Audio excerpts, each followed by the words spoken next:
एक डरावनी रात। राघव एक छोटे से गांव में रहता था। एक रात वह देर से काम से लौट रहा था।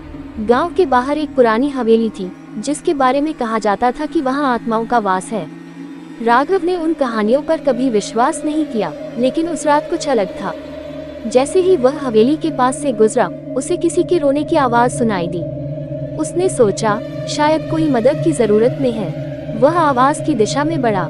हवेली के अंदर का माहौल बहुत अजीब था। चारों ओर धूल, टूटी हुई खिड़कियां और दीवारों पर काले निशान। राघव ने अपनी टॉर्च निकाली और रोशनी में देखा कि सीढ़ियों के ऊपर एक औरत बैठी है।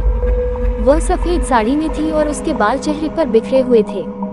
राघव ने धीरे धीरे उससे पूछा, तुम कौन हो? यहाँ क्या कर रही हो? लेकिन वह औरत कुछ नहीं बोली, बस रोती रही। अचानक उसने अपना चेहरा उठाया। उसकी आंखें पूरी तरह से काली थी और चेहरा खून से सना हुआ था। राघव का दिल जोर से धड़कने लगा। उसने मुड़कर भागने की कोशिश की, लेकिन उसके पैर जैसे जमीन से चिपक गए थे। औरत ने जोर से चीखते हुए कहा, तुम यहाँ से नहीं जा सकते। राघव को ऐसा लगा जैसे उसके पूरे शरीर में बर्फ की लहर दौड़ गई हो। उसने पूरी ताकत से अपने पैरों को झटका और किसी तरह खुद को छुड़ाया। वह बिना पीछे मुड़े दौड़ता चला गया।